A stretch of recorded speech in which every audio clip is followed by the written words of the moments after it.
tanto presencial como aquellas que nos están viendo telemáticamente. Le mando un saludo a mi familia que me está viendo de ahí de Cauquenes.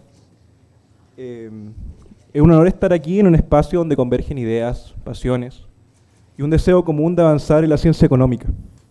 Nos encontramos en un momento crucial para esta disciplina, donde el desarrollo no solamente es deseable, sino esencial. Hay una frase de Gastón Soulet en un ensayo que me gusta bastante, que he recondicionado para hacerle vista a esta charla. El crecimiento por sí solo no es sinónimo de bienestar. Condiciona el desarrollo, pero no se ocupa de la economía misma. Es hora de replantear nuestras prioridades en lugar de medir el éxito únicamente a través del crecimiento económico. Debemos considerar indicadores más holísticos que reflejen la equidad y la sostenibilidad. Hay una frase también del economista Paul Romer, que aquellos que están en macro 3 o macro 4, más que él lo ha visto, pero dice así: el crecimiento económico ocurre cuando la gente aprovecha los recursos existentes, reorganizándolos de manera que resultan más valiosos y productivos. Una metáfora útil para la producción en una economía viene de la cocina. Para crear productos finales más valiosos o valorados, mezclamos ingredientes baratos de acuerdo a una receta. La cocina, que se puede hacer, suele estar limitada por el suministro de ingredientes, y la mayoría de lo que se cocina con la economía está produciendo efectos secundarios indeseables. Si el crecimiento económico pudiera lograrse únicamente haciendo más y más del mismo tipo, inaceptable de contaminación y molestias. La historia nos enseña, sin embargo, que el crecimiento económico surge de la utilización de las nuevas y mejores recetas, no solamente de cocinar más veces de lo que ya sabemos hacer, perdón. Las nuevas recetas generalmente producen menos efectos secundarios desagradables y generan un mayor valor económico agregado por cada nivel de materia prima. La historia es testigo de que el crecimiento real surge de nuevas formas de ver y hacer las cosas. Nos enseña que las ideas no solamente son acumulaciones de conocimiento, sino explosiones de creatividad que pueden transformar nuestra realidad. En este sentido, el crecimiento no se limita a hacer más, sino a descubrir lo que aún no hemos imaginado. Las posibilidades, en su esencia más pura, no se suman, se multiplican, como un eco de la interconexión de nuestras ideas y esfuerzos. Es nuestro deber explorar y fomentar la innovación, buscando siempre el bienestar de nuestras sociedades y del planeta. Hay que seguir adelante en este camino hacia un desarrollo más justo y sostenible. Al fin y al cabo, y para todos los estudiantes presentes, seremos los profesionales que dirigirán el devenir económico empresarial el día de mañana, sin olvidar el compromiso con el cambio social. No hay más grande honor para un estudiante que poder dirigir una charla magistral junto a las personas que influyó a la hora de elegir esta carrera. Desde que era un joven idealista, me di cuenta que el trabajo de este hombre cambió la perspectiva que tenía sobre la economía y que realmente se pueden hacer cosas geniales para transformar la realidad de cada una de estas personas. Ahora bien, doctor en Economía en la Universidad de Pensilvania, máster e ingeniero comercial de profesión en nuestra casa de estudios. Se desempeñó como investigador del COES y también como profesor asistente en nuestra facultad. Actualmente tiene la ardua labor de ministro de Estado en la cartera de Economía, Fomento y Turismo. Con ustedes y mucho entusiasmo, Nicolás Grau Veloso.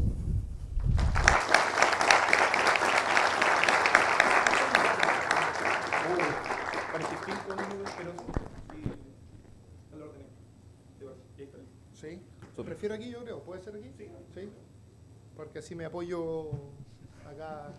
Bueno, primero que nada, muchas gracias por la invitación. Saludo mucho que se hagan este tipo de conversaciones en la facultad y además celebro que una organización como N dure en el tiempo. A mí me tocó verla como, probablemente, no sé si como estudiante, porque era la gente que lo hizo era gente que era algo menor en edad, pero lleva harto tiempo y es una muy buena noticia que un espacio que busca discutir ideas, estudiar, profundizar, pueda sostenerse en el tiempo. La presentación tiene estas 4 partes. Uno, describir cuáles son, a mi juicio, los desafíos que nuestra economía enfrenta desde una perspectiva algo más amplia de la tradicional.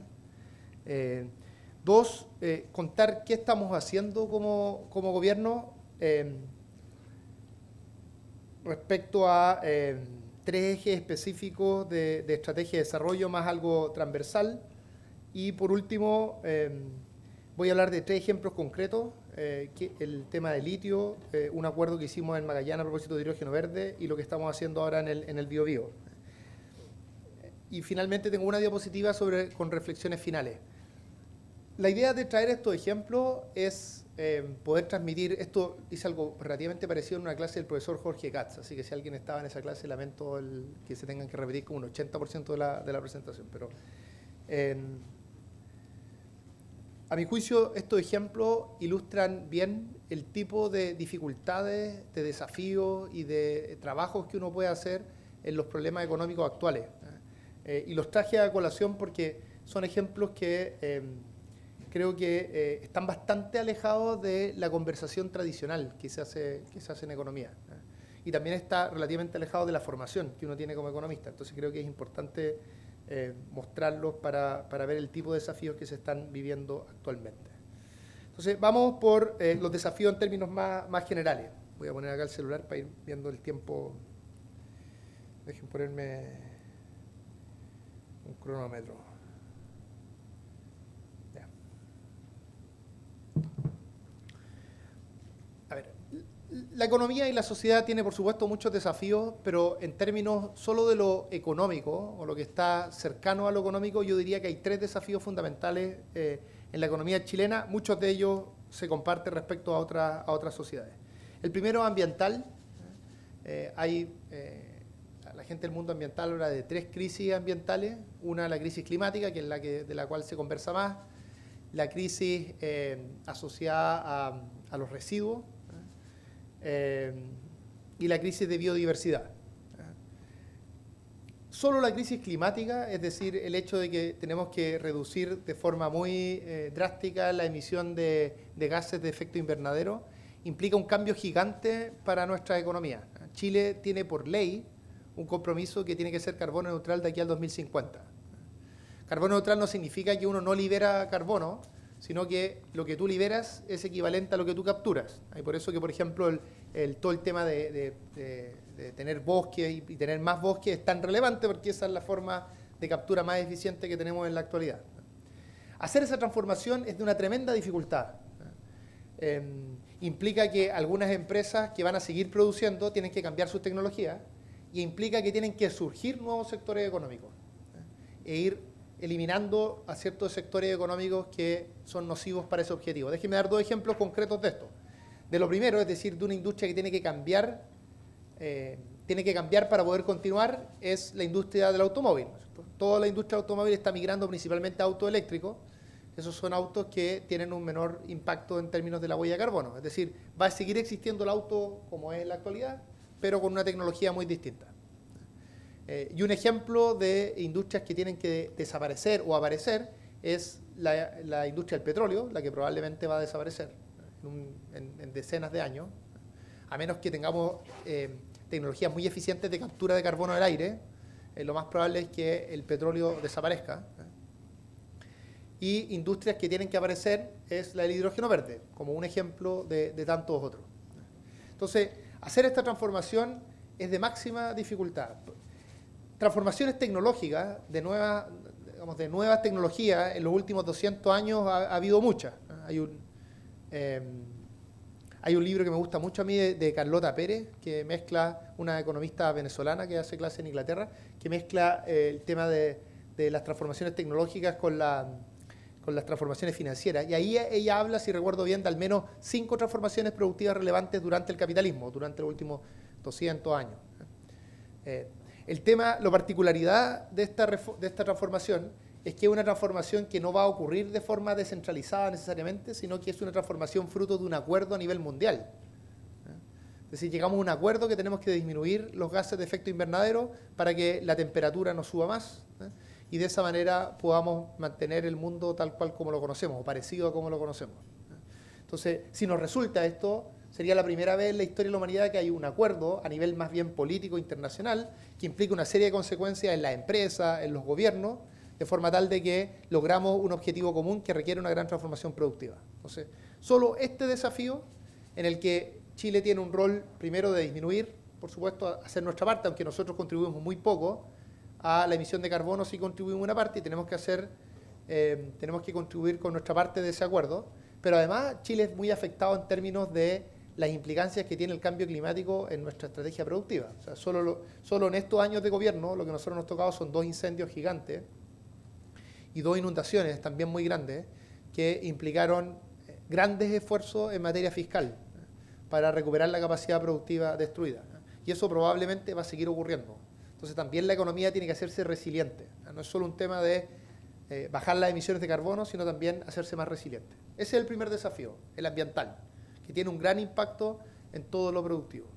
Lo segundo es de productividad. Nuestra economía, dependiendo cómo se mida, tanto con datos micro, datos macro, lleva en torno a 15, 20 años de estancamiento de la productividad.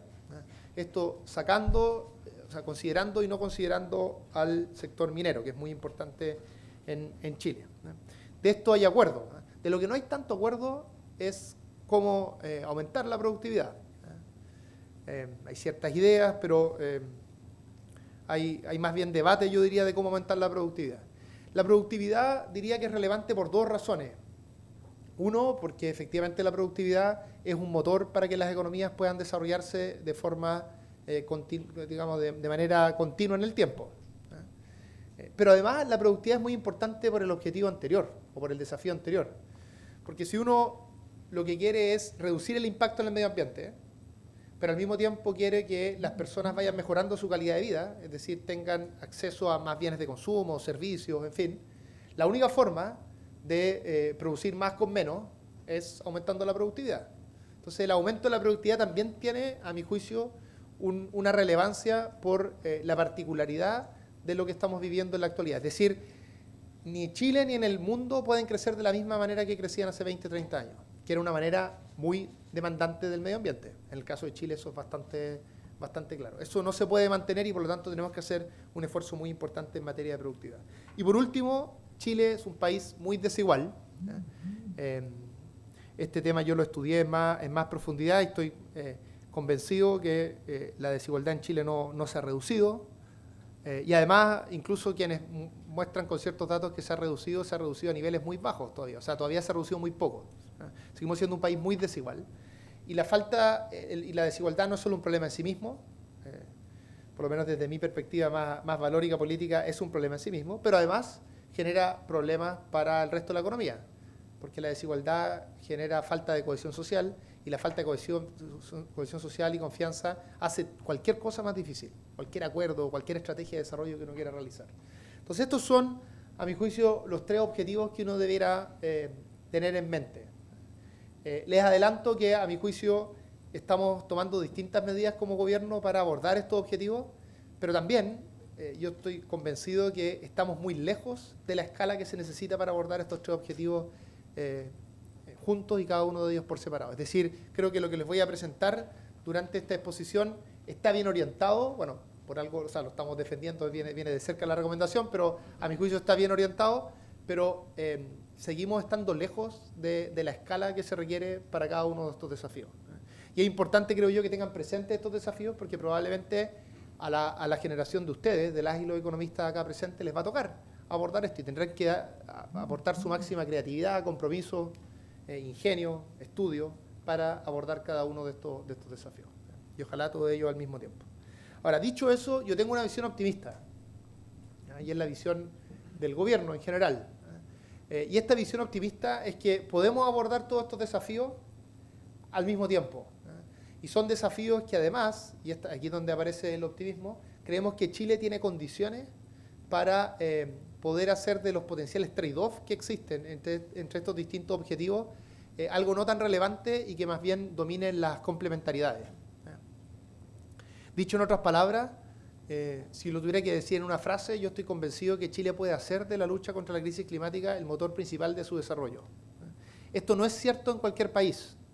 Un país, por ejemplo, que produce petróleo, tiene que hacer una transición mucho más difícil que un país como el nuestro, que produce cobre, produce litio, tiene condiciones favorables para producir hidrógeno verde y tiene en general condiciones muy favorables para producir energías verdes a bajo costo.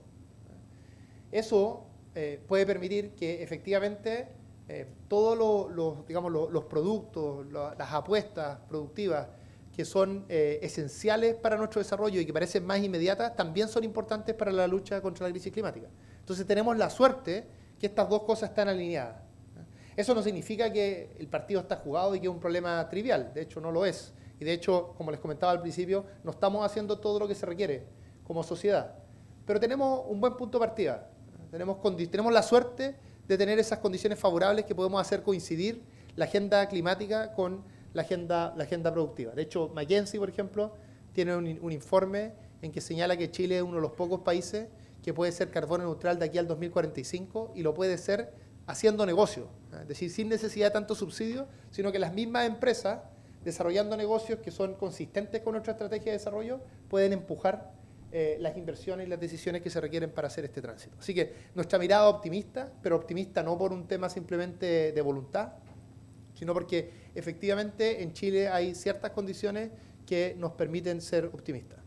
Ahora, insisto, este es un problema de gran dificultad, espero que durante la presentación vaya quedando clara esa dificultad. Y también tal vez les vaya ayudando a ustedes a pensar qué cosas tienen que estudiar, cómo tienen que hacer un mayor esfuerzo intelectual, porque eso es en parte lo que necesitamos, un esfuerzo intelectual de las distintas generaciones aquí involucradas para poder hacer su contribución en este sentido. Entiendo que el ministro Marcel viene mañana, entonces yo no voy a hablar nada de macroeconomía, que es la parte más bien del Ministerio de Hacienda, pero lo único que me gustaría decir en una diapositiva es que todos estos desafíos que tenemos que hacer, que son los de crecimiento, los productivos, los ambientales de largo plazo, tienen como condición necesaria que la macroeconomía esté ordenada. O sea, que existe una política fiscal ordenada, que a mi juicio, bueno, a juicio del gobierno, hubo un esfuerzo muy relevante durante nuestro primer año y se logró ordenar el grueso de la macroeconomía. Eso tiene expresión en inflación, que por supuesto tiene un rol protagónico el Banco Central con las medidas que tomó en ejercicio de su autonomía. También hay equilibrio externo. O sea, ustedes, no sé si lo han hecho en sus clases, pero si vieran la situación de la macroeconomía a comienzos del gobierno versus la situación que hay ahora, la situación de ahora es bastante, mucho mejor. El desafío es cómo utilizar esas condiciones, que son condiciones necesarias para abordar todos los temas que voy a plantear durante la presentación y transformarlas, complementarlas con otros mecanismos, con otras políticas que permitan que se haga todo lo que tenemos que hacer. Pero nunca hay que olvidar, cada cierto tiempo Chile tiene macro ordenada, después todos piensan que eso está dado. De hecho, cuando yo estudié macroeconomía en los 2000, era como poco entretenido estudiar macroeconomía. Puede ser que los últimos 5 años ha sido más entretenido estudiar macroeconomía, pero más allá si es entretenido o no entretenido, es condición habilitante de que se pueda hacer todo el resto. Así que muy importante las cosas que se han hecho desde el Ministerio de Hacienda. Ya. Como voy a hablar de distintas agendas que estamos realizando, les voy a mostrar un poco cómo ha evolucionado la inversión en Chile en distintos indicadores, que además es lo que está más relacionado con el Ministerio de Economía. ¿Y por qué les voy a mostrar algo de inversión? Porque todo este problema de hacer un tránsito hacia una economía de carbono neutral, uno con un ejercicio algo reduccionista, pero lo podría llevar básicamente a un problema de inversión. Lo que se requiere es inversiones en nuevas tecnologías, en tecnologías verdes, y también inversiones en nuevos sectores, en sectores que son más verdes que sectores que hay que desplazar. Entonces, cuando algunas personas plantean esto en espacios académicos, en fin, una postura que yo no comparto, pero que igual la voy a transmitir, de que el problema de moverse hacia una economía verde pasa, por ejemplo, por eventualmente decrecer o bajarle como el ritmo a la economía. Yo tiendo a pensar que es lo opuesto. Lo que uno necesita es mucha inversión, pero una inversión totalmente orientada a estos desafíos. O sea, no serviría que estuviéramos haciendo inversiones para pozos petroleros. Lo que necesitamos es invertir en las tecnologías que van a reemplazar aquello. Y eso requiere mucha innovación, nuevas tecnologías, y requiere que las empresas que hacen el grueso de la inversión, el Estado en Chile es una parte muy minoritaria de la inversión, tengan los incentivos, las condiciones para poder hacer justamente esas inversiones. Entonces, un primer tema, si uno quiere ver cómo nuestra economía quiere transitar de este estadio a otro estadio, es ver qué ha pasado con la inversión y ver qué cosas nosotros podemos hacer para que se cumplan esos dos objetivos, que exista mucha inversión, pero que además esa inversión esté orientada hasta estos objetivos que son principalmente ambientales. Es decir, es un problema de velocidad y de orientación, las dos cosas que necesitamos. Entonces, veamos un poquito la inversión. Allí lo que se ve en ese gráfico es la evolución de la inversión extranjera directa. decir, esta es una medida contable que hace el Banco Central, que es, digamos, un proxy de lo que uno entendería realmente por inversión. Y lo que se ve acá es que desde 2017 a la fecha la inversión ha ido creciendo. Yo siempre cuando muestro este gráfico digo, podría decir, tomar los últimos 2 años de gobierno y decir que estamos en el mejor año desde el 2014, pero creo que es bueno mostrar toda la evolución porque probablemente hay cosas que hemos hecho bien durante el gobierno, pero hay otras que vienen de antes y ha habido una trayectoria hacia el alza. De hecho, una de las cosas importantes es que en el 2016 se creó Invest Chile, que es la agencia de promoción de inversión extranjera en Chile. Y probablemente está en parte eso relacionado con esa evolución. Y si ustedes quisieran saber, bueno, cuán relevante es la inversión extranjera en Chile comparado con otros países, ayuda a este gráfico. Este gráfico lo que hace es que calcula la inversión extranjera directa dividido por la cantidad de personas, es decir, la inversión extranjera directa per cápita. Y lo que ustedes pueden ver ahí es que Chile el 2022 estaba algo bajo que Uruguay, el 2023 tuvimos un muy buen año de inversión extranjera directa, entonces quedamos algo arriba de Uruguay y somos Chile y Uruguay los 2 países más importantes en inversión extranjera directa. Incluso Chile es como el 4º país en inversión extranjera directa absoluta, sin contar, sin dividirlo por la cantidad de personas. Y hay muchos países donde esto no es relevante. Ahora uno se podría preguntar, bueno, ¿por qué importa la inversión extranjera directa? La inversión extranjera directa importa, primero, porque es una fuente de inversión, y segundo, porque suele ser una inversión que es más intensiva en capital, en nuevas ideas, porque justamente lo que uno hace a través de la inversión extranjera es importar tecnologías de otros países. De hecho, este gráfico es complementario al anterior, esto de una perspectiva distinta. Existe una institución privada que es la Corporación de Bienes de Capital, que elabora cada 3 meses un catastro, donde lo que hacen es que no hacen una predicción estadística, sino que le preguntan a cada una de las empresas más grandes, por sus proyectos de inversión. Toman esos proyectos de inversión y entonces ven los proyectos de inversión que están programados para los próximos 5 años y dicen cómo viene los próximos 5 años en materia de inversión. Aquí no cubre toda la inversión, porque por ejemplo hay mucha inversión que es en maquinaria, como inversión más micro.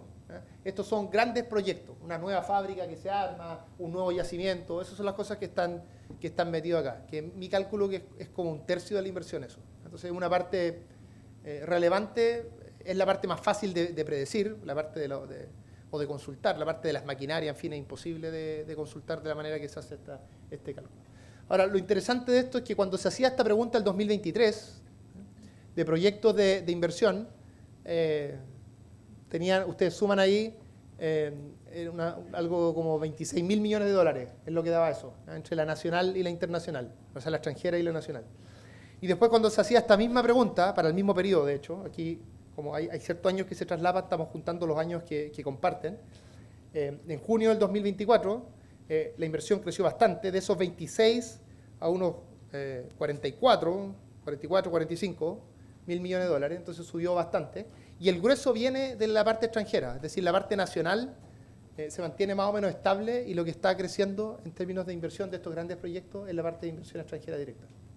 Nosotros hemos enfatizado harto como gobierno que cuando nos toca salir al extranjero, a mí me toca viajar justamente promoviendo la inversión extranjera, la visión que existe de Chile en extranjero es mucho mejor que la visión que se ve acá en el día a día.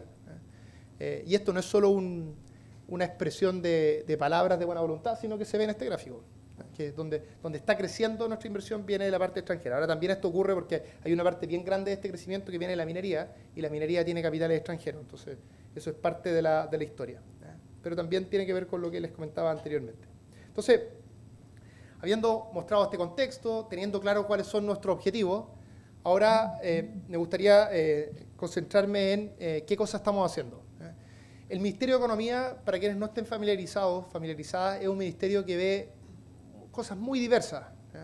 Nosotros estamos a cargo, por ejemplo, de las políticas de promoción de derechos del consumidor, estamos a cargo de los temas de turismo, estamos a cargo de los temas de pesca, que son gigantes, de las políticas de libre competencia, en fin. Pero acá me voy a concentrar en lo que estamos haciendo en materia de desarrollo económico, que es una parte de lo que hace el Ministerio de Economía, que es la parte que está más relacionada con los desafíos que ustedes están revisando en este congreso. Entonces, una forma de organizar las distintas cosas que estamos haciendo como ministerio en este desafío de desarrollarnos en una cierta orientación es en estos 3 ejes, 3 agendas, con un tema además transversal. que es lo que está abajo, que es el Programa Presupuestario de Desarrollo Productivo Sostenible. Entonces, antes de describir cada una de estas tres agendas y el eje transversal, déjenme partir por recordarles cuál es el objetivo. El objetivo acá, incluso a riesgo de ser muy reduccionista, es mucha inversión, pero orientada hacia la economía verde. Ese es nuestro objetivo. Mucha inversión en innovación, en nuevas ideas, todas ellas que nos permitan ir en esta nueva dirección. Nueva dirección entre comillas. Tal vez Chile, cuando en los últimos 10, 15 años la economía no ha estado bien en Chile, y probablemente eso hay distintas responsabilidades, pero tiene que haber también responsabilidades de los gobiernos que han estado durante ese periodo. Pero sí ha habido cosas que han funcionado bien. Probablemente lo que ha funcionado mejor es la política energética, que está muy relacionada con esto. Chile ha cambiado fuertemente su matriz energética hacia una matriz mucho más verde, que también ha sido más barata. Entonces ese es un ejemplo muy nítido de algo positivo que ha ocurrido en los últimos 10, 15 años, donde tal vez el cambio más importante fue durante el segundo gobierno de la presidenta Bachelet, cuando era ministro de Energía Máximo Pacheco, que ahora está en Corfo, o sea, en Codelco. Entonces voy a partir por qué es este Programa Presupuestario de Desarrollo Productivo Sostenible, y después voy a comentar estas tres agendas: acelerar inversiones, que tiene que ver con la velocidad, y los incentivos financieros tienen que ver con la velocidad y con la dirección, porque son incentivos que buscan acelerar la inversión, pero orientarla en ciertas direcciones, y la articulación público-privada tiene que ver con algo que yo creo que es cada vez más relevante, y es cómo el Estado trabaja codo a codo con los privados para lograr moverse en ciertas direcciones. Y eso lo voy a ilustrar con tres ejemplos. Entonces, primero, ¿qué es DPS? DPS, Programa Presupuestario de Desarrollo Productivo Sostenible, fue algo que hicimos al ingresar al gobierno. Uno, cuando ingresa al gobierno, en este caso 2022, tiene que trabajar todo ese año para construir el presupuesto que se ocupa durante el año 2023. Es decir, todos los gobiernos actúan con un presupuesto que definió el gobierno anterior, junto con el Parlamento. Entonces, en nuestro primer presupuesto, que lo ejecutamos durante el año 2023, inventamos este programa presupuestario. ¿Qué es este programa presupuestario? Lo primero es que es más recursos en ciencia, tecnología, conocimiento e innovación. Algo como 120 millones de dólares en ciencia, tecnología, conocimiento e innovación.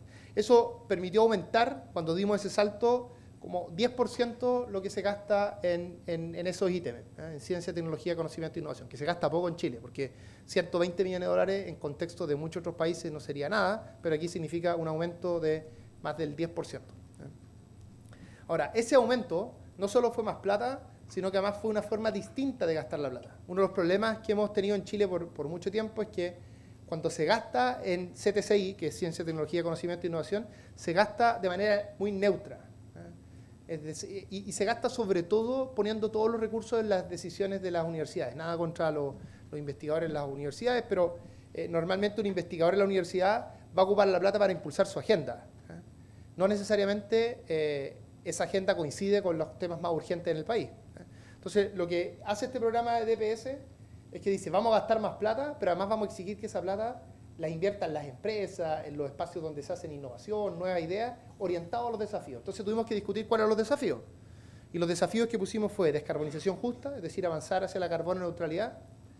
Segundo, resiliencia, es decir, preparar a nuestra economía a este hecho que vamos a tener cada vez más eventos climáticos extremos, ¿no?, que tienen impactos sociales, pero también productivos.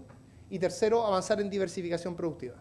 Entonces, en el fondo, lo que hace este DPS lo lidera el Ministerio de Economía, pero participa el Ministerio de Energía, el Ministerio de Ciencia, el Ministerio de Medio Ambiente, el Ministerio de Hacienda, el Ministerio de Minería y Corfo también. Y trabajamos todo allí para definir estos objetivos y después ver cómo vamos gastando esta plata para que efectivamente se pueda maximizar el impacto sobre estos tres desafíos que les planteaba con anterioridad. Y ahí hay algunas cifras de cuánta plata, esto fue el 2023, esto le llega a las universidades, a las empresas. Muchas de estas empresas son pymes, pero son pymes normalmente de base tecnológica, es decir, pymes que tienen alguna muy buena idea, por ejemplo, de cómo hacer alguna variedad que sea importante en la agricultura, alguna muy buena idea de cómo reducir el gasto en agua, porque hay un desafío muy importante de utilizar mejor el agua. Es el tipo de cosas que se financian. Y esto se hace principalmente a través de Corfo y ANID.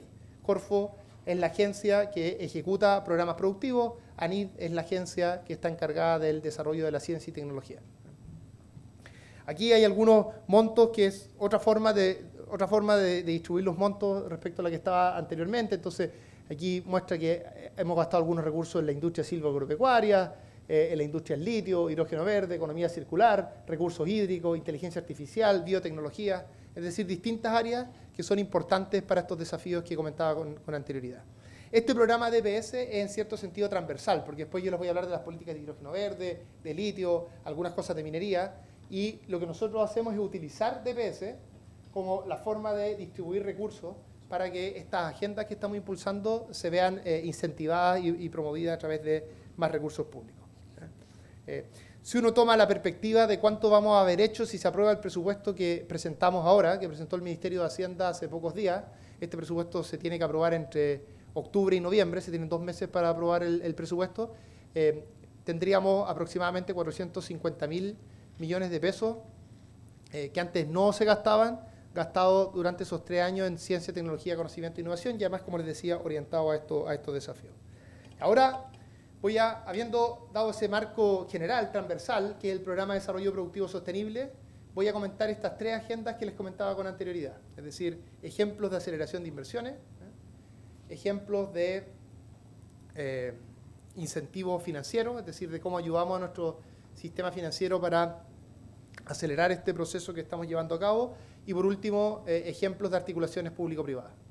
Esa es la parte que podría hablar más rato, que la encuentro más entretenida, de hecho, pero no sé cuánto tiempo voy a tener, porque es muy micro, pero muy interesante a mi juicio. En la aceleración de inversiones, básicamente, un tema fundamental que estamos haciendo es hacer mejoras regulatorias. De todas las cosas que les voy a presentar ahora, esto es lo que estaba menos presente en el programa de gobierno. Y fue algo que nosotros tomamos la decisión de hacer estos cambios más importantes, más o menos cuando llevábamos 6 meses en el gobierno. Y esa decisión la tomamos en la constatación que realmente el diseño regulatorio en Chile, que determina los tiempos y el tipo de trámites que hay que hacer para tener una autorización de un proyecto de inversión, no está bien diseñado. Entonces, lo que hemos tratado de hacer son 2 cosas, que las voy a describir con cierto detalle. Lo primero es mucha gestión. Es decir, en el marco de la institucionalidad actual, trabajar codo a codo con los titulares de proyectos de inversión para tratar de acelerar estos proyectos. Acelerar estos proyectos no significa bajar los estándares, ni ambientales ni de permisos sectoriales. Los permisos sectoriales son todos los permisos no ambientales, a los de salud, qué sé yo, hay permisos mineros allí, permisos de temas de agua. Son más de 400 autorizaciones las no ambientales. Y está la parte ambiental, que es la que ve el Servicio de Evaluación Ambiental. Nuestra tesis como gobierno es que el estándar de estas 2 cosas no tiene que bajar, de hecho probablemente en el tiempo vaya subiendo, pero lo que sí tiene que ocurrir es que hay que organizar mucho mejor cómo funciona este proceso. En particular en los permisos sectoriales, que es donde está más desordenado, porque lo que sucede en los permisos sectoriales es que están estos 400 permisos, todos estos permisos buscan solucionar efectivamente un problema, más que solucionar un problema, prevenir a la sociedad algún riesgo. Por ejemplo, cuando hay un terremoto, uno espera que haya habido una buena regulación en el edificio para que no se caiga el edificio, ¿no es cierto? El estándar de ingeniería, en el fondo, es un permiso. Entonces, los permisos no son un estorbo, son cosas valiosas. El tema es cómo organizarlo de forma tal que realmente no perdamos tiempo. Entonces, uno de los problemas que existe es que estos 400 autorizaciones de permisos sectoriales, todas ellas se fueron creando durante toda nuestra historia republicana sin ningún diseño sistémico. Entonces, en la actualidad, no hay una buena relación entre el nivel de riesgo real del proyecto de inversión y la cantidad de autorizaciones que tiene que solicitar. Entonces, lo que hemos estado haciendo durante estos años es, por un lado, gestión, que se expresa principalmente en que durante, por ejemplo, de este año hemos recorrido todo el país y vamos región por región, identificando cuáles son los proyectos más interesantes en términos de inversión y de empleo. Conversamos con los titulares cuáles son los cuellos de botella en materia de permisos de esos proyectos, y vamos conversando con cada uno de los servicios sectoriales para ir buscando especies de acuerdos con ellos respecto a cuándo van a responder. Nosotros no le podemos decir a Sennagiomín o a la Seremi de Salud responde de esta manera, porque no corresponde que el Ministerio de Economía haga eso. Pero sí le podemos decir, ustedes se están demorando 6 meses en este permiso y se deberán demorar 1 mes. Entonces tenemos que cumplir ese objetivo. Entonces estamos haciendo un gran esfuerzo de gestión, y les voy a mostrar después un gráfico de los resultados de esa gestión. Pero además hay que cambiar la ley. O sea, no basta con gestionar una institucionalidad que tiene falta de diseño, sino que hay que cambiar la ley, y estamos tramitando, en particular desde el Ministerio de Economía, un proyecto de ley que va a racionalizar de mucho mejor manera estos permisos sectoriales, nos va a permitir reducir los tiempos entre un 30 y un 70%, los tiempos de autorización para una inversión, y esto sin reducir los estándares. Y este es un proyecto de ley que ya aprobamos en la Cámara de Diputados con mucho consenso. La votación fue como 125 a favor, 5 en contra, más o menos. Y ahora estamos en el Senado. Pero es un proyecto largo, que cuesta tramitarlo. O sea, estamos empujando todos los días para que vayamos lo más rápido posible. Resultados de gestión, a mí este es mi gráfico que me tiene más orgulloso por cómo era antes, cómo fue nuestro primer año, que fue un mal año en esta materia, cómo fue el 2023, que fue un año mejor que antes, y cómo fue el 2024, que fue mucho mejor que lo que se hacía antes. Entonces, déjenme explicarles este gráfico. Este gráfico son las concesiones marítimas. Las concesiones marítimas es un permiso que se requiere para hacer un puerto, a veces por temas pesqueros. Es una autorización que se pide mucho. Depende en última instancia de Fuerzas Armadas, pero están muchos servicios conectados, relacionados. Y lo que está en este gráfico, en azul, está los ingresos en un año. ¿Cuántas concesiones marítimas se piden en un año? Y en naranjo está cuántas se resuelven ese año. Entonces, cuando el azul es más grande que el naranjo, significa que va creciendo el stock. O sea, cada vez tú tienes más permisos pendientes. Y cuando pasa lo opuesto es que tú empiezas a reducir el stock. En la primera parte está el promedio 2018-2021, es decir, antes de nuestro gobierno. Entonces, lo que ustedes pueden ver ahí es que, no sé, se resolvían como el 70% de los que entraban. No son los mismos, porque las concesiones marítimas en general, a pesar de que eso no dice la ley, se demoran más de un año. Por lo tanto, los que entran un año y salen ese año no son necesariamente los mismos. Pero sí te da una idea del flujo, ¿cierto? Y cómo va variando el stock. Entonces, antes perdíamos como 80%. O sea, si en el fondo, si nosotros durante nuestro gobierno hubiéramos mantenido lo que se hacía durante el gobierno anterior, todos los años hubiéramos estado agregando un 20% al stock. Y este problema solo hubiera ido creciendo. El primer año fue muy malo. O sea, fue bueno y malo. Fue malo en términos de las que se resolvieron menos de lo que se resolvía históricamente, pero fue bueno desde el punto de vista de las que entraron, porque las que entraron significa que hay muchos proyectos de inversión. Pero el problema es que esa diferencia es dramática, porque significa que crecen y crecen los papeles pendientes de la Subsecretaría de Fuerzas Armadas. El 2023 logramos un empate. Un empate, los empates a veces son buenos. Por ejemplo, yo el otro día estaba contento con el empate entre la Chile y la Católica porque hubiera significado que Colo-Colo la hubiera tenido más fácil. Así que a veces, y en el partido Colo-Colo después del domingo, en algún momento yo estaba diciendo ya con un empate me conformo después del primer autogol que tuvimos. Entonces, a veces los empates son suficientes para celebrar, pero lo que uno necesita en última instancia es empezar a ganar ese partido. Y eso es lo que está en el gráfico que tenemos del 24, es por supuesto lo que llevamos hasta ahora. Entonces ese es el gráfico hasta el 31 de agosto. Entonces por primera vez esto a pura gestión, con un esfuerzo gigante de la Subsecretaría de Fuerzas Armadas y en coordinación con nosotros, que empezamos a revertir este problema. Bueno, el problema de la gestión es que hay que hacer esto no solo en el permiso de concesiones marítimas de Fuerzas Armadas, sino que hay que hacerlo en 400 permisos. Y además, el problema que ocurre es que si uno lo hace a pura gestión, tú básicamente te vas a concentrar en solo los proyectos grandes. Porque, por supuesto, los grandes empresarios a mí me piden lobby y yo les doy lobby, porque audiencia de lobby, porque son grandes proyectos que van a empujar la inversión, pero yo no tengo tiempo ni mi equipo para apoyar a los miles de proyectos pequeños que hay. Cuando alguien agranda un restaurante, cuando alguien tiene una nueva idea en una pyme, todo eso es imposible. Entonces tú necesitas cambiar la ley no solo porque este sistema es muy ineficiente y tienes que sacarte la mugre para bajar esos números de esa manera, sino porque además hacer solo esto vía gestión es muy poco democrático, cuando uno solo se hace cargo de las grandes inversiones. Entonces, esa es la primera agenda que estamos haciendo.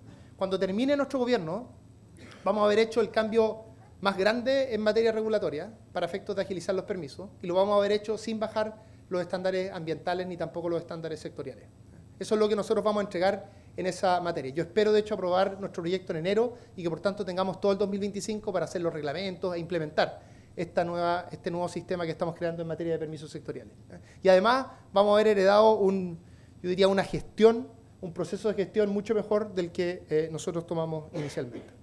Vamos ahora a los incentivos financieros, que es la otra parte, porque no se trata solo, si uno dice, bueno, vamos a hacer que los permisos sean más rápidos, cuidando, por supuesto, los estándares ambientales y regulatorios, no basta, porque si hacemos todo más rápido, pero seguimos haciendo exactamente lo mismo, lo único que vamos a hacer es calentar más el planeta.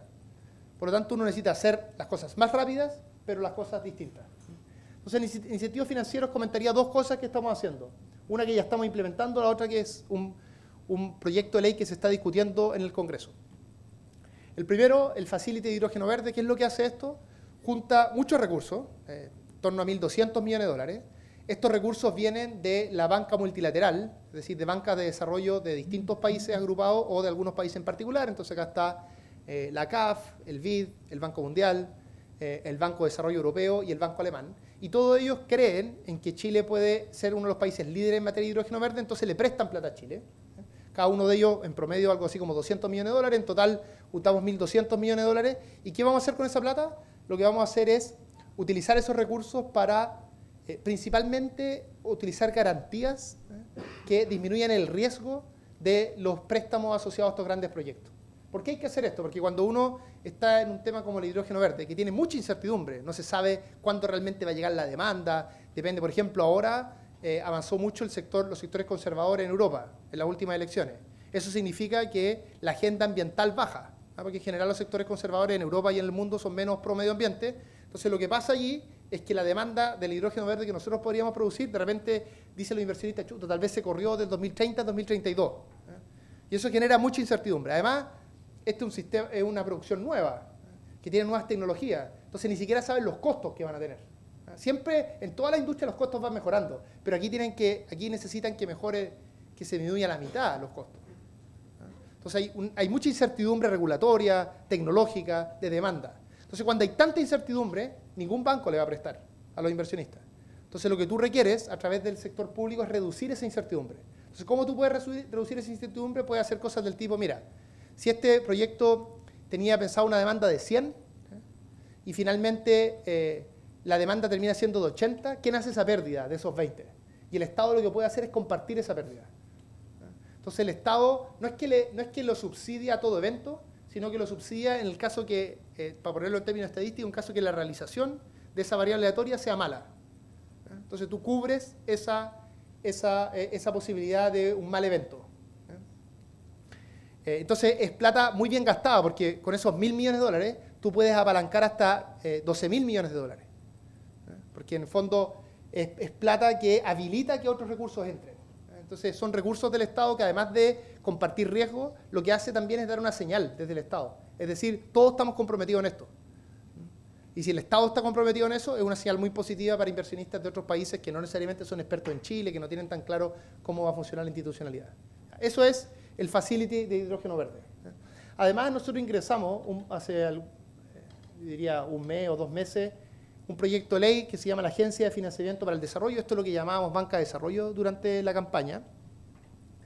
Este es un proyecto que lidera la subsecretaria Petersen, también exalumna de esta facultad, y que además es experta en este tema. Ella estaba, de hecho, antes de que nosotros la robáramos de la academia, estaba estudiando su doctorado y haciendo una tesis de esto. Entonces tuvo que, lamentablemente para ella, parar de hacer el doctorado, positivamente para el país, hacerse cargo de este tema. ¿Y en qué consiste esta Agencia de Financiamiento para el Desarrollo? Es bien parecido a lo que les acabo de decir en el caso de hidrógeno verde, pero esto es generalizado para toda la economía. Llega una empresa mediana, por ejemplo, quiere moverse a una nueva tecnología, esa nueva tecnología es conocida, entonces el banco dice, mira, yo entiendo tu proyecto, sé que tu proyecto tiene cierta rentabilidad, pero tiene mucho riesgo, entonces no te voy a prestar. Lo que hace la Agencia de Financiamiento del Desarrollo, principalmente con lo que se denomina instrumentos de segundo piso, le comparte el riesgo.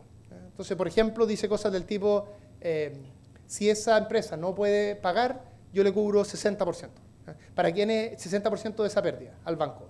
Entonces, reduce el riesgo y de esa manera habilita a que el banco preste. Es decir, la Agencia de Financiamiento del Desarrollo no reemplaza a los bancos, sino que les ayuda a que puedan prestar en otros mercados. Esto es muy parecido, si lo han visto en alguna clase tal vez, es muy parecido a lo que hace FOGAPE.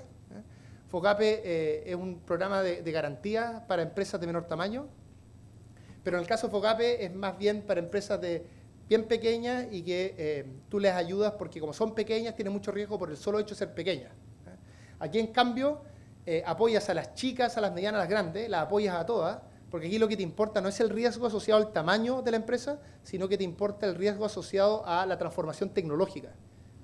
Entonces, en el fondo es acelerar, habilitar a que los bancos puedan prestar a empresas que están haciendo transformaciones tecnológicas, donde esas transformaciones tecnológicas, la mayoría de ellas van a buscar avanzar en nuestros 2 objetivos, que son productividad y crisis ambiental. Este proyecto, contra todo pronóstico, de lo que se decía, se ha logrado bastante acuerdo y de hecho ya en la Comisión de Hacienda, liderado por la subsecretaria Petersen, que logró justamente estos acuerdos, en la Comisión de Hacienda se votó en general, es decir, cuando uno da como su visión general del proyecto, y tuvimos apoyo de todos los sectores políticos menos republicanos. Así que creo que ganamos 11-1 esa votación. Creo que una muy buena noticia porque se logró cierto consenso respecto a que Chile necesita moverse más rápido en este sentido y que esta Agencia de Financiamiento de Inversión para el Desarrollo nos puede ayudar. ¿Puedo 10 minutos más? ¿O estoy muy pasado? Ya, en 10 minutos ahora voy a volar contando estos 3 ejemplos. ¿Ya? Antes de ver cada uno de los ejemplos, déjenme transmitir cuál a mi juicio es el relato que es el común denominador de estos 3 ejemplos. Yo estoy convencido que lo que se requiere para efectos de agilizar y apurar esta transición hacia una economía verde es mucha articulación público-privada. Pero mucha articulación público-privada significa que hay que hacer un trabajo principalmente horizontal entre el Estado y el sector privado, en el que de manera conjunta se van identificando cuáles son las trabas, cuáles son los desafíos, y una vez que se identifican, también se trabaja de manera conjunta por ir resolviéndolo. Este es un esquema distinto a lo que era tradicionalmente la política industrial. La política industrial más tradicional es que el Estado tiene más claro lo que hay que hacer, en términos más concretos, y tiene instrumentos para disciplinar a los privados, que pueden ser subsidios, impuestos, temas arancelarios, en fin. Acá el Estado tiene una idea general de lo que hay que hacer, que es esta transición hacia la economía verde, pero hay mucha información que está en el privado. Entonces no es posible hacer todo el diseño desde el Estado y disciplinar a los privados, sino que se requiere esa relación más horizontal. Si alguien quiere ver esta explicación en algún artículo explicado de mejor manera, yo recomiendo mucho los artículos de Dani Rodrik sobre este tema. Que él es un economista turco, profesor de Harvard, que teoriza sobre cómo hacer esta política industrial más horizontal. Lo que yo voy a mostrar aquí son cosas en la práctica, de cómo ocurre esto y cuáles son los desafíos que tenemos. Entonces, les voy a hablar de 3 ejemplos. El ejemplo en el tema de litio, el ejemplo en hidrógeno verde en Magallanes y el ejemplo de lo que estamos haciendo ahora en el Biobío. Parto por litio. En el caso de litio, lo que muestra esta diapositiva es que Chile tiene mucho litio. Ese es el resumen de esta diapositiva. Tenemos 45 salares, solo estamos ocupando un salar. Y con eso somos el segundo productor del mundo. Ese salar es por lejos el salar más productivo de todos, los otros, hay muchos son chicos, y además nosotros como gobierno comprometimos proteger 33% de la superficie para conservación. Pero aún sacando ese 33%, que va a ser uno de los avances más grandes en conservación que se ha hecho en nuestro país, lo que queda es mucho litio, por lo tanto hay muchas oportunidades. Nosotros estamos haciendo a propósito de eso una agenda donde tiene un rol bien relevante el Estado, a través de Codelco y Enami, pero también le estamos dando espacio a los privados, sobre todo en salares que tenemos menos información. Entonces necesitamos una actitud de los privados más de jugársela por investigar estos nuevos salares, donde se requiere más innovación, en fin. Entonces estamos buscando una mezcla ahí público-privada. Entonces lo que les voy a describir ahora, el tema del litio, insisto, tiene distintos ámbitos. Yo diría que lo más interesante en el tema del litio es cómo se conjugan 3 objetivos. Aumentar la producción, queremos duplicar la producción de aquí a una década. Proteger mucho más el medio ambiente, lo que implica 2 cosas. Decir que una parte se va a conservar, pero además exigir que el litio que se va a explotar se ocupe en otras tecnologías. Porque la tecnología actual de extracción es muy dura con el medio ambiente. Como funciona la tecnología actual es que tú sacas la salmuera, la bombea del salar, y después con evaporación, que dura 18 meses, se va todo el agua, y de alguna manera, que yo de química no sé nada, entonces no les voy a decir cómo, digamos, de alguna manera, sacan ese litio a partir de la evaporación. Pero lo que yo sé es suficiente para entender que así se hace concha el salar. Porque en el fondo tú sacas y sacas salmuera. Lo que se está promoviendo ahora es lo que se llama extracción directa y reinyección, que significa que tú sacas la salmuera, le sacas el litio, que es menos del 0,5% de la salmuera, y vuelves la salmuera al salar. Esto no se ha probado todavía a escala industrial, por lo tanto hay mucho desafío tecnológico, pero lo que le estamos diciendo a las empresas es, tenemos que duplicar la producción de litio, pero tenemos que cambiar la tecnología, porque no podemos destruir los salares. ¿Okay? Entonces ese es un objetivo muy, muy relevante, el ambiental que implica estos cambios tecnológicos. Ahora, tal vez lo más importante es hablar del acuerdo Codelco-SQM, que voy a gastar unos 3 minutos en esto, que me parece de máxima relevancia. El acuerdo de Codelco-SQM, yo diría que tiene muchos elementos, ¿no? Elementos políticos, complejos. Ustedes saben, SQM es una empresa que en el pasado tiene graves actos de corrupción, en el fondo. Tiene además una historia asociada a cómo esa empresa fue tomada por un grupo en particular, en fin. Pero desde el punto de vista de lo que nos tocó a nosotros, en el fondo SQM tenía un contrato hasta el 2030. Entonces nuestro punto de partida era, SQM tiene un contrato hasta el 2030 para operar en el Salar de Atacama. Y además sucede que esta es una empresa que con el tiempo ha logrado altos niveles de tecnología, en fin, entonces tiene también un conocimiento. Entonces SQM, digamos, tenía dos cosas como punto de partida. Mucho conocimiento de cómo hacer las cosas y además un contrato hasta el 2030. Lo primero que nosotros dijimos es vamos a respetar los contratos. Eso, por supuesto, es una decisión. Pero nosotros creemos que es la decisión correcta si uno quiere tener inversión en general y instituciones fuertes. No puede partir diciéndole a los privados vengan a asociarse con el Estado y el primer acto que hace es no respetar un contrato que tienes con un privado. Eso no funciona. Entonces, si respetábamos el contrato con SQM, teníamos que hacer competir dos cosas, dos opciones. Licitar, para ver quién iba a ser el partner de Codelco desde el 2031 en adelante, cuando se fuera SQM, o negociar con SQM y tratar de buscar un acuerdo desde ya.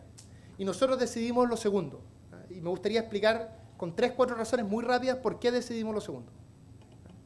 Lo primero, porque esto va a permitir que Codelco, es decir, el Estado, entre al litio, que es una industria muy importante y estratégica que todos los países del mundo se están peleando por entrar. Y no significa entrar no el 2031, sino el 2025. De hecho, lo que va a pasar durante nuestro gobierno es que cuando terminemos todo este proceso, Codelco va a constituir una nueva empresa con SQM, con participaciones bastante similares, Codelco un poco más. Y Codelco, por tanto, va a estar entre unas 5 empresas productoras de litio más importantes del mundo, desde el 2025. La segunda razón, entonces la primera razón era no esperar la entrada del Estado. Y la única forma de no esperar la entrada del Estado era negociar, porque si no tú entrabas el 2031. La segunda es una razón que tiene que ver con la inversión. Nosotros necesitamos que esa nueva empresa invierta en la nueva tecnología para que pueda sacar más litio, pero con un menor impacto en el medio ambiente. Y el problema es que si tú hacías que Codelco entrara al 2031, SQM no iba a tener ningún incentivo a invertir de aquí al 2030, porque no iba a tener tiempo para recuperar la inversión. Entonces, y Codelco no iba a tener el conocimiento para hacer todo ese proceso de inversión porque iba a estar fuera del salar. Entonces, básicamente íbamos a perder 6 años de nuevas tecnologías. Íbamos a perder además 6 años del impacto de evaluación ambiental, porque esa empresa tiene autorización para producir litio hasta el 2030. Autorización ambiental. Entonces tú tienes que hacer un nuevo proceso de autorización ambiental. Y un proceso de autorización ambiental para esto implica 3, 4, 5 años. Entonces tienen que empezar ahora. Entonces no había tiempo que perder en términos de la transición tecnológica que hay que hacer. No queríamos más reducir la producción. Y por último, lo que iba a pasar es que SQM, cualquier empresa hubiera hecho probablemente lo mismo, iba a llegar hasta el 2000, cuando nos pasara el salar a esta nueva asociación Codelco con otra empresa, le iba a pasar esas piscinas vacías, las piscinas de litio, porque iba a sacar todo el litio. Las piscinas que van sacando, las que bombean, ¿no es cierto?, y que duran 18 meses. Entonces nosotros íbamos a empezar a bombear desde 2031 y íbamos a tener litio recién 1 año y medio después. Y además, entrar a una nueva empresa a una tarea tan difícil como es la extracción de litio, que requiere como una especie de receta, lo que iba a pasar es que esa empresa, Codelco con sus asociados, se iban a demorar años en recuperar la producción que se tenía hasta ese minuto. Entonces, íbamos a atrasar las inversiones, Codelco iba a entrar hasta el 2031 y además íbamos a tener menos producción entre el 2031 y el 2035. Nosotros hicimos un Excel con esto y vimos toda la plata que iba a perder el Estado a propósito de este tema. Por supuesto, para nosotros era mucho mejor hacer lo otro, porque uno hacía una licitación, todos quedan contentos, porque decían máxima transparencia, en fin, y además tenías la plata al tiro, porque tú puedes hacer una licitación y pedir que te paguen inmediatamente. Y en cambio lo que estamos haciendo es maximizar la recaudación que va a hacer el Estado, pero en un esquema de largo plazo. Esto en términos teóricos, para quienes sean más ñoñas o más ñoños, ilustra algo bien complejo, que es cómo hacer una licitación cuando alguien ya tiene, cuando hay un incumbente adentro. Es distinto hacer una licitación cuando tú tienes que asignar algo que nadie tiene, sino que hacer una licitación para renovar algo que alguien ya tiene. La decisión entre licitación, negociación y cómo estructurar ese contrato es sumamente complejo. O cómo hacer un diseño en que alguien tendría que haber pensado esto, bueno, cuando le damos el contrato hasta el 2030 a SQM, ¿qué regla hacemos de salida más clara para que no tengan tanto poder eventualmente en la negociación? Y ese es un tema bien complejo en estos contratos dinámicos. Pero habiendo hecho esa digresión teórica, lo que me gustaría enfatizar es que a mi juicio, tal como dice el título ahí, la alianza público-privada probablemente más importante que hayamos tenido en nuestro país. Y nosotros como gobierno estamos totalmente empecinados con hacer esto, sabiendo que es un tema que a mucha gente, sobre todo de nuestro sector político, no le gusta. Le duele la guata con quién estamos haciendo la asociación. Pero estamos convencidos que es lo mejor para el país en términos productivos, ambientales y también desde el punto de vista del rol que va a tener Codelco. Además, esto va a significar que el Estado vuelve a participar en un proceso productivo entra a un nuevo proceso productivo desde décadas, probablemente desde la OPE. Con la diferencia que estamos haciendo esto sin ningún problema en las acciones, con acuerdo de las distintas partes, con continuidad productiva, es decir, un cambio muy profundo en que se mete el Estado a través de Codelco en esta producción, pero sin mayores alteraciones, es decir, con cambios profundos, pero con gradualidad. Tengo poco tiempo, entonces voy a decir solo titulares de lo que viene ahora. En el caso de hidrógeno verde, lo que estamos haciendo en Magallanes es que hicimos un acuerdo con los grandes productores de hidrógeno verde de Magallanes, con los que vienen en el fondo. Que esto tiene mucha incertidumbre, algunos de esos proyectos van a llegar hasta el final, otros se van a caer en el proceso, pero aquí hay una cantidad de proyectos que están con mucho interés en hacer grandes inversiones y la pregunta es cómo tú te articulas con ellos para que contraten a gente del lugar, para que hagan innovación en Chile, para que tengan encadenamientos productivos, para que, por ejemplo, las mujeres no estén subrepresentadas como ocurre en el caso de la minería. O sea, hay muchas cosas que ver. Y esas cosas que hay que ver es bueno conversarlas ahora, mucho antes que los proyectos existan. Entonces, lo que hicimos con ellos fue firmar un acuerdo que se llamó el Pacto de Magallanes y que lo que hacemos en ese acuerdo es que definimos 5 áreas de trabajo con ellos. Entonces, por ejemplo, estamos trabajando en conjunto para identificar todos los insumos que ellos van a necesitar. Y en vez de nosotros, desde el Estado, tratar de anticipar eso, son ellos mismos, con su conocimiento de la ingeniería interna de ellos, los que nos dicen cuáles son esos insumos y cuándo. ¿Qué tipo de personas vamos a necesitar? ¿Cuántos soldadores? ¿Cuántas soldadoras? ¿Cuántos ingenieros? ¿Cuántas ingenieras? Entonces, esto es lo que yo les comentaba antes de la idea horizontal, ¿no es cierto? Yo no tengo como Estado la información para decirle a ellos, por ejemplo, ustedes tienen que producir todos estos insumos en Chile, porque no sabemos si eso es viable, no sabemos la ingeniería de eso. Pero sí podemos hacer un trabajo dinámico con ellos, con mucho feedback, en que vamos descubriendo en conjunto cómo podemos maximizar la cantidad de tecnología que se desarrolla en nuestro país. Por supuesto, esto no es ausente de riesgo, porque puede haber mucha captura. Las relaciones horizontales, así entre el Estado y el sector privado, pueden implicar captura del sector público por parte de los privados. Pero nosotros estamos convencidos que es la única forma de sacarle el máximo provecho a esto. Solo para que se hagan una idea, acaba de entrar hace algunos meses un proyecto de hidrógeno verde en Magallanes, el segundo grande que entra, que es un proyecto de $11.000 millones al Servicio de Evaluación Ambiental. El proyecto más grande que existía en la historia de nuestro país, ingresado al sistema de evaluación ambiental, era un proyecto de $5.500 millones. Es decir, esto es el doble del proyecto más grande que había antes.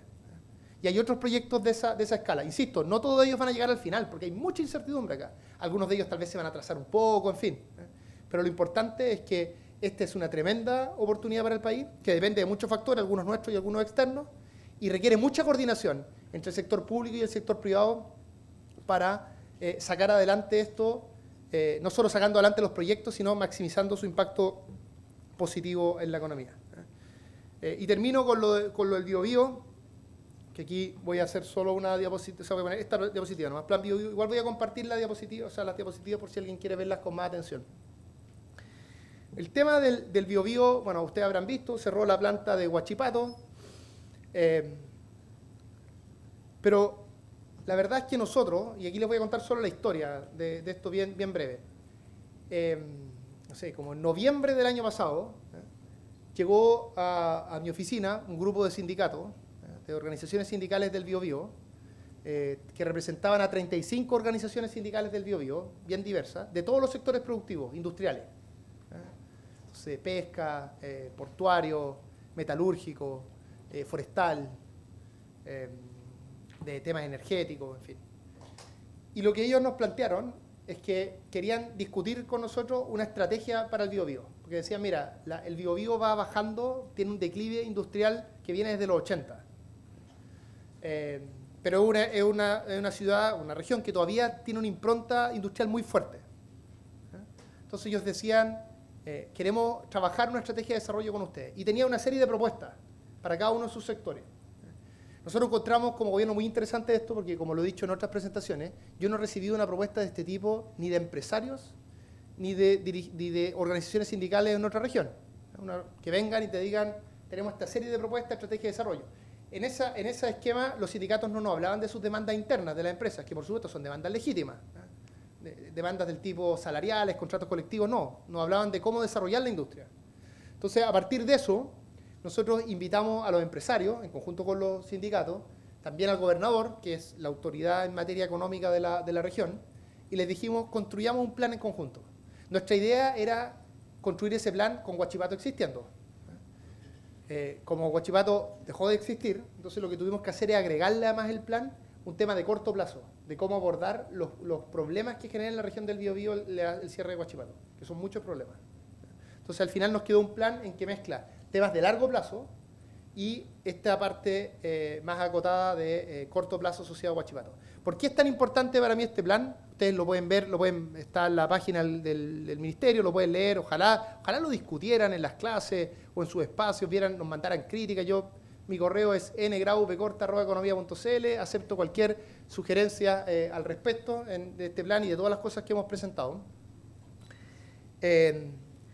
Pero para mí tiene un valor político además muy interesante, porque lo que ilustra este plan es que las organizaciones sindicales también tienen otro rol, un rol de justamente construir estrategias de desarrollo.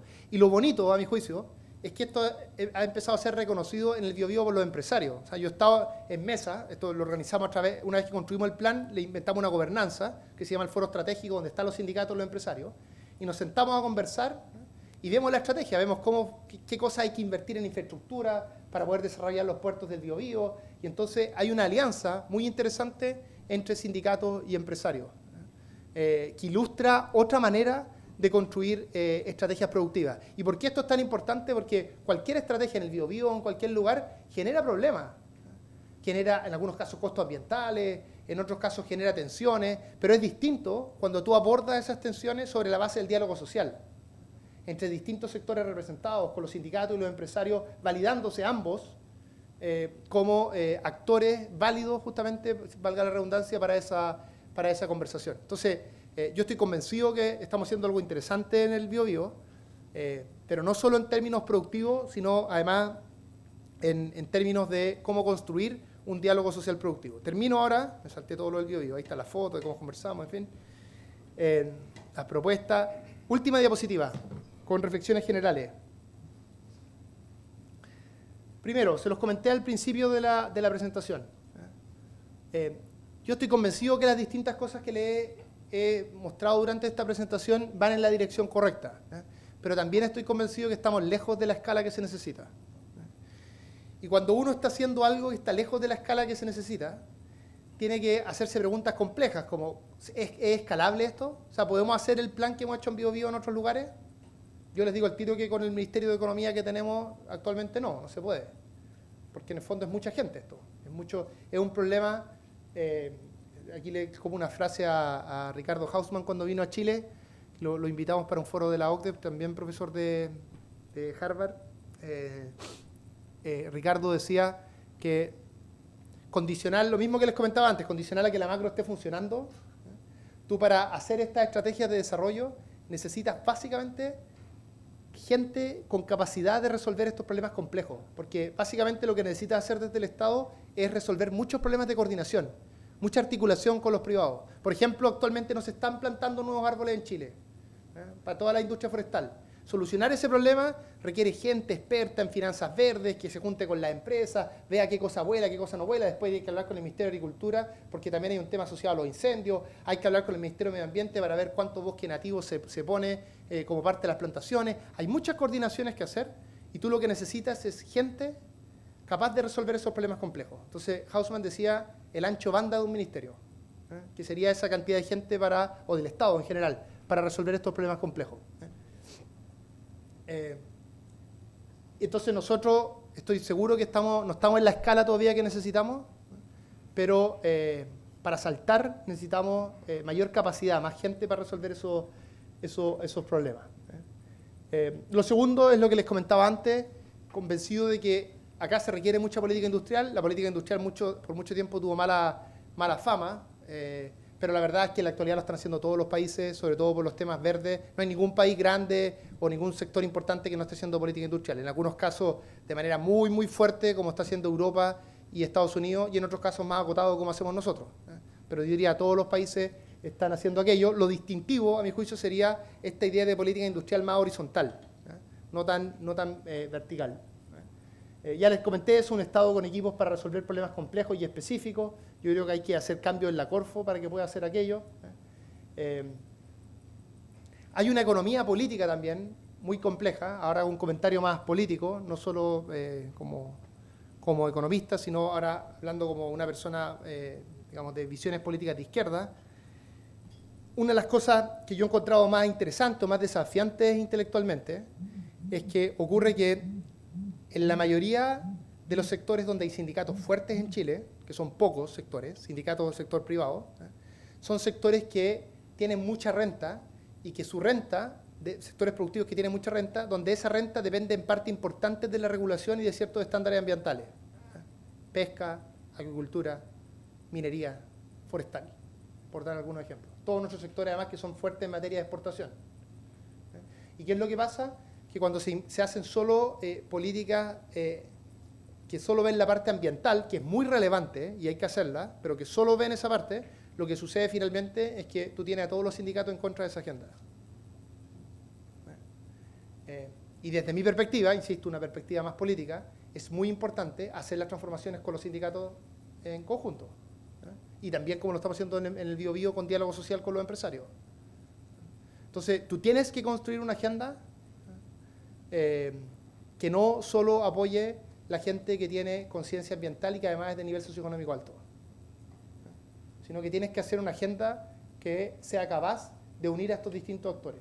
Y es bien complejo eso. O sea, es cosa de ver cómo el mundo más de derecha extrema ha aumentado sus votaciones en todo el mundo, con votaciones muy fuertes por el lado de los sindicatos. Entonces creo que en el Biobío eso lo estamos logrando, una agenda muy interesante, pero no necesariamente lo estamos logrando en todos los lugares.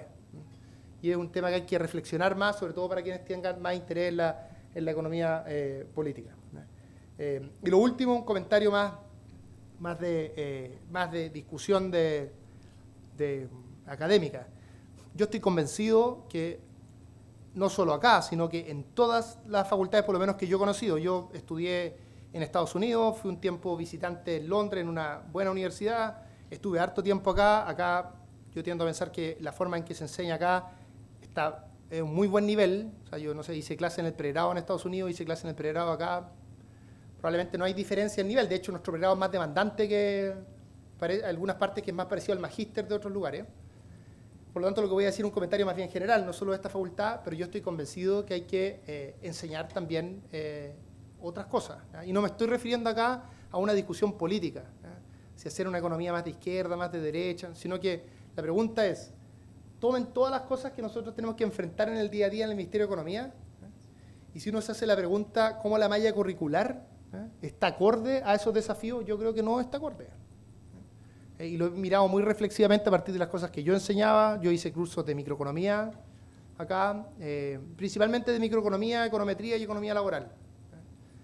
Todas estas cosas son muy importantes. Hay que saber microeconomía, econometría útil, en fin, pero hay que fortalecer también otras formas de pensar los problemas económicos de forma más cotidiana y muchas cosas de gestión. De hecho, yo veía cuando era estudiante de manera muy peyorativa el mundo de administración. Y creo que muchas de estas cosas que son relevantes para la estrategia de política económica, no estoy hablando de para alguien que trabaja en una empresa, por supuesto para alguien que trabaja en una empresa es importante saber de administración, pero pensando en el tipo de políticas que uno necesita estudiar y aprender, pienso que incluso las escuelas de administración de algunos lugares están siendo más flexibles que los departamentos de economía para abordar estos desafíos. Y creo que lo que va a pasar es que si no abordamos estos desafíos pronto, lo que va a ocurrir es que va a pasar por el lado, ¿ya? Y se van a empezar a armar facultades en otro espacio donde se van a solucionar estos problemas.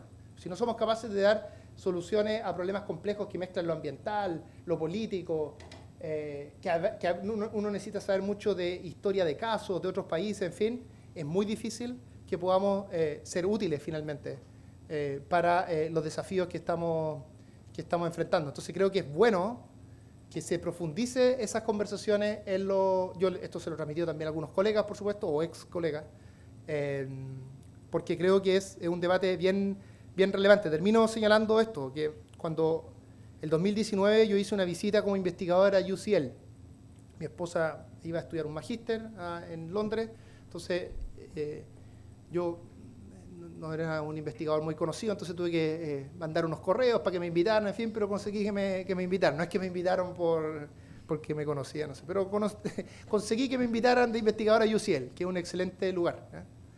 Y UCL, a mí me sigue gustando la econometría, en fin, es un lugar, pero es como, no sé, como una de las mecas de la econometría, de la microeconometría en particular, ¿eh? Entonces yo iba feliz a sus seminarios, aprendí un montón, en fin.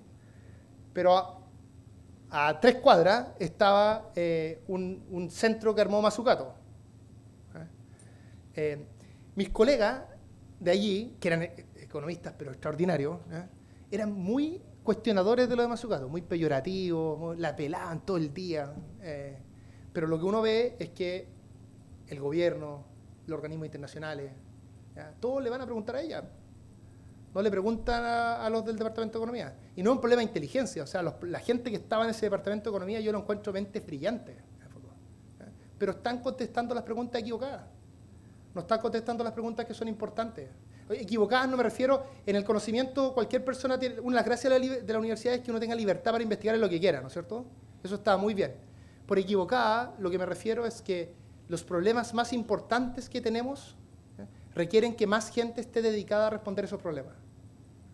Y en la academia actual, los problemas, en general todos, y ustedes pueden ver en mi página web la investigación que yo hacía, y van a ver que exactamente lo que estoy diciendo, nosotros contestamos los problemas que podemos contestar, no los que son más importantes. Y ese es un problema serio, que tenemos que revertir para que seamos mucho más útiles en los distintos departamentos de economía de todo el mundo. Porque todos estos problemas que tenemos son súper complejos y necesitamos más cabeza, y uno cuando está en el ministerio no tiene tiempo para eso. Necesita leer de otras cosas, tener ideas de otros lugares, y falta más pensamiento en esa idea. Así que ustedes pueden ser actores y actrices relevantes de aquello que hay que construir. Muchas gracias.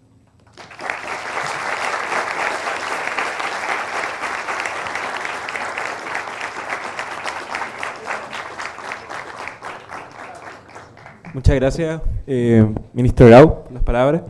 Se nos hizo corto el tiempo, pero desde la comisión organizadora del Congreso queremos entregarle un premio por venir y eso. Un premio por venir. Eso es cuando cuando jugaba en un partido de fútbol y no nos iba tan bien, uno se lleva el premio por venir. Premio por consuelo. No, muchas gracias. Agradezco la invitación. Yo lo paso muy bien en estas cosas, así que muchas gracias. Muchas gracias.